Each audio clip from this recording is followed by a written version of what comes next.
እንደዚህ ነው እንደምታስቢ? አዎ፣ ምክንያቱም በዝምታ ነው ሰውን የምትጎዳው። ዝም ብለህ ምንም እንደማያውቅ ታስመስላለህ። ዲናና ማርኮን አብርሃምን ሸወዱት።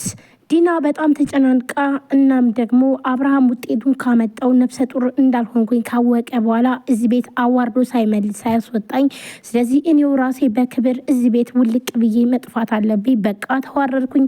ካሁን በኋላ ምንም ነገር ማድረግ አልችልም እያለችም እያለ እየተጨናነቀች እያለ እንዲሁም ማርኮን እኔ ሁሉን ነገር አስተካክላለሁ ተረጋጊ ብሏትም ነበረ።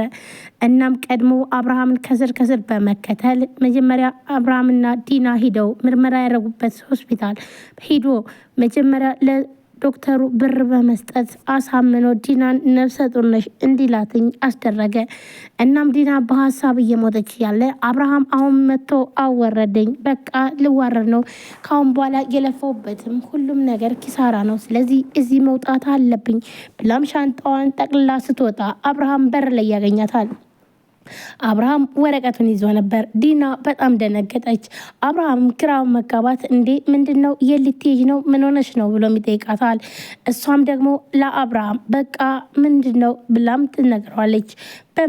ሁለታቸውም ይፋጠጣሉ። የኔ ቆንጆ ምን ሆነሽ ነው? ዛሬ እኮ የደስታ ቀናችን ነው ይላታል።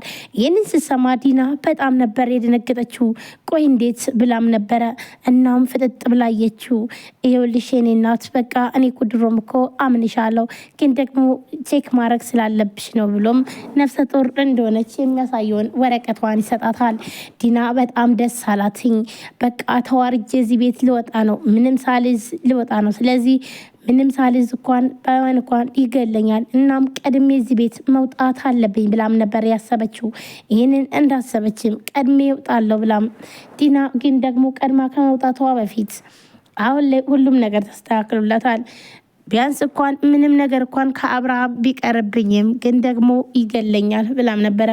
እንዲሁም ማርኮን ምንም ችግር የለም ዘና በይ ይላታል። እንዲሁም ዶክተር ርብቃ ፍቅረኛዋን ደውላ ብሩን ማለትም ናፍቀኛል ትለዋለች። እናም ደግሞ እሱም በጣም ደስ ብሎትኝ እናም ብሩንም ደግሞ ይዞላትኝ ምክንያቱም ደግሞ ከእህቷ ጋር አብሮ በማደር እህቷ ብር ልትሰጠው እንደነበርና ከዛም በኋላ ያን ብር ተቀብሎ እየሄደ ያለ ዶክተር ርብቃ ትደውለታለች። በቃ ናፍቀኛል ቶሎና ትለዋለች። እሱም ደግሞ እየመጣው ነው የኔ ቆንጆ ብሎ በጣም ደስ ብሎትኝ ሳቅ እያለው ብሩን በፌስታል ይዞ መንገድ ላይ እየሄደ ያለ ግን ደግሞ ብሩን ይዘዋል አይደል ብላም ትለዋለች። አው የኔ ቆንጆ ብሩን ይዤዋለሁ ይላታል። ምክንያቱም ዶክተር ርብቃ ሁልጊዜ ስለሚሸውዳትኝ ስለዚህ ይሄ ነገር ደግሞ ዛሬም ይሸውደኛል ብላ ነበረ። እናም እሱም ደስ ብሎትኝ ርብቃን ለማስደሰት እሱም ደግሞ ወደ ርብቃ እየሄደ ያለ ማርኮን አገኘው። ማርኮን ሲያገኘውም ከዚህ የበለጠ አጋጣሚና እንዲሁም ደግሞ አሳቻ ቦታ የማገኝ አይመስለኝም ጁሊዮ ብሎም በርግጫ ሲለው እናም በጥፊ እሱም ይወድቃል። ሲወድቅ ያፌስታልም አብሮ ይወድቃል። እናም ማርኮን የሚችለውን ያክል ከቀጠቀጠውም በኋላ እሱም ወድቋል። እዛ የርብቃ ፍቅረኛ በጣም ተጎድቶ ወርቆ እያለ ይሄ ደግሞ ምንድነው እባክህ ብሎ ፌስታሉን ያያል። ፌስታሉን ማርኮን በሚያይበትም ሰዓት በጣም ብዙ ብር ነበረ ፌስታል ውስጥ ያለው። ይህ ሁሉ ብር እባክህን ለማን የሚሰጥ ነው? ለጁሌት መሆን አለበት አይደል? ይህ ሁሉ ካሽ ብር እንዴት ነው እባክህ ለእሷ የሚያስፈልጋት ብሎም ይለዋል። ይህን ሲለው ማርኮን ይህን ብር እንዳነከው ይህ ብር በጣም ያስፈልገኛል ላንተ አይደለም ብሎም ይለዋል። ይህን በሚልበትም ሰዓት ማርኮን በጣም ደስ ይለዋል። ምክንያቱም ደግሞ ሳያስበው ብር አግኝተዋል። እናም ይህ ብርማ እኮ ከኔ ታውቃለህ በጣም ብዙ ብር አለብህ አይደለ?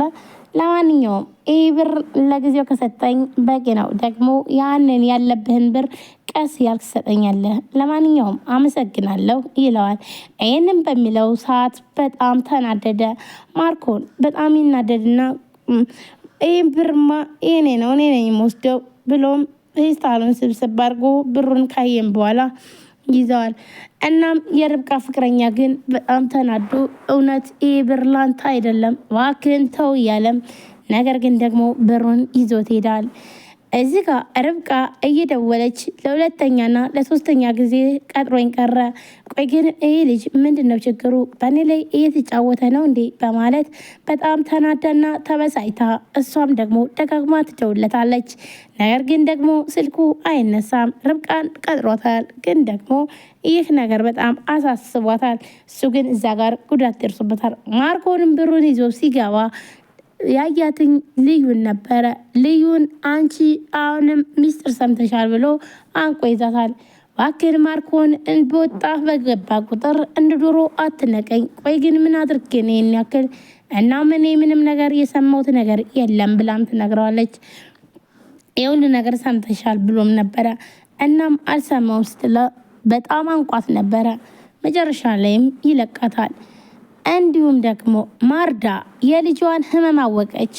ማርዳ ለሳቤላ ከረሜላ ገዝታላት ስትሄድ ያን ከረሜላ ይዛም ቸኮሌት ነው ይኸውልሽ ሊፖፕ ገዝቼልሽ መጣሁ ብላም ሰጣታለች።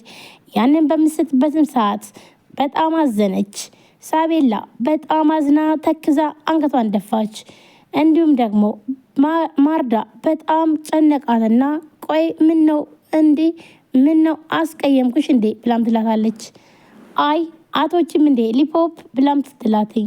እሷም ደግሞ ቀናትልና መውደድ እወዳለሁ፣ ግን ደግሞ አባዬ ደግሞ ከታመምኩ በኋላ ሊፖፕም ሆነ ቸኮሌት እንዳትበይ ብሎኛል፣ ለዛ ነው ብላም ትላታለች። ማርዳ በጣም ደነገጠች። ማርዳ ሳቤላ ትንሽ ጊዜ እንዳላትና እንዲሁም ደግሞ ልትሞት እንደሆነ ሕክምናውን ቶሎ ካላደረገች እንደምትሞት ይህ ሚስጥር በፍጹም አላወቀችም። ልዩ ምንድን ነው የሚያማት ብላም ጠይቃታለች። በጣም ደነገጠች እና ኩላሊቷ ፌል እንዳረገና እንዲሁም ደግሞ በጣም 98% ፌል እንዳረገ ግን ምንም አይነት ነገር ጊዜ እንደሌላትኝ ይህን ሚስጥር የሚያውቁትኝ ማርዳ አታቅም። ይህን የምታውቀው ሳቤላ ራሷና እንዲሁም አብርሃም እናም ልዩ ናቸው። ይህን ነገር ደግሞ እንዲሁም ዲናም ታውቃለች። እናም ይህን ነገር ስትሰማ በጣም ነበር ለሱ የከበዳትኝ። እናም ልዩ ግራ ገባትኝ። ይሄ ጣፋጭ ነገር ስለሆነ ነው ለዛ ነው ብላም ማስተባበል ጀመረች። እናም ይህን ደግሞ ስትላትኝ የኔ እርግብ ትላታለች። የኔ እርግብ የምትላትኝ እናቷ ነበረች እና ያለቻትኝ ማን ነው እንዴት ነው የኔ እርግብ የምትይ ብላ ነበር ያለቻት። እናም ከልዩ ሰምቼ ነው ብላም ትላታለች። ሰላም ጤና ይስጥልን። ውድና የተከበራችሁ የቻናል ቤተሰቦች እንዴት ናችሁ? ለዚህ ቻናል አዲስ የሆናችሁ ሰብስክራይብ፣ ላይክ፣ ሼር በማድረግ ቤተሰብ ናችሁም ከልብ ለማመሰግነው። ውድ ቤተሰቦች ዛሬም በአዲስ ቪዲዮ መጥቻለሁ። ሳቤላ ቀጣይ ክፍል ይዤላችሁ መጥቻለሁ። ሁላችሁም ቪዲዮ ላይክ፣ ሼር፣ ሰብስክራይብ እያደረጋችሁ ስለምታበረታቱኝ አመሰግናለሁ። እንዲሁም ደግሞ አዲስ ገና ዛሬ ቻናል የምትከታተሉ ካላችሁ ሰብስክራይብ አድርጋችሁ የደወል ምልክቷን መጫናችሁን አትርሱ። በየጊዜ በሰዓቱ አዳዲስ ቪዲዮዎችን ይዘን የምንቀርብ ይሆናል። ከእናንተ የሚጠበቀው ላይክ፣ ሼር፣ ሰብስክራይብ እያደረጋችሁ ማበረታታትና እንዲሁም ደግሞ ሀሳብ አስተያየታችሁን ኮሜንት ላይ በማስቀመጥ እንግዲህ አብርሃም ሸውዶታል ማለት ነው። ዲናና ማርኮን በጣም አድርገው ነው የሸወዱት። ምክንያቱም ደግሞ ዲና አሁን ነፍሰ ጡር አይደለሁም፣ ስለዚህ ሚስጥሩ ሊታወቅብኝ ነው፣ ይህን ቤት ለቅቄ መሄድ አለብኝ ስትል እንግዲህ ሻንጣዋን ጠቅላ ስትወጣ ነው አብርሃም ፊት ለፊት ያገኛት። እናም ደንግጦ ይህ ልትሄድ ነው ዲና ምን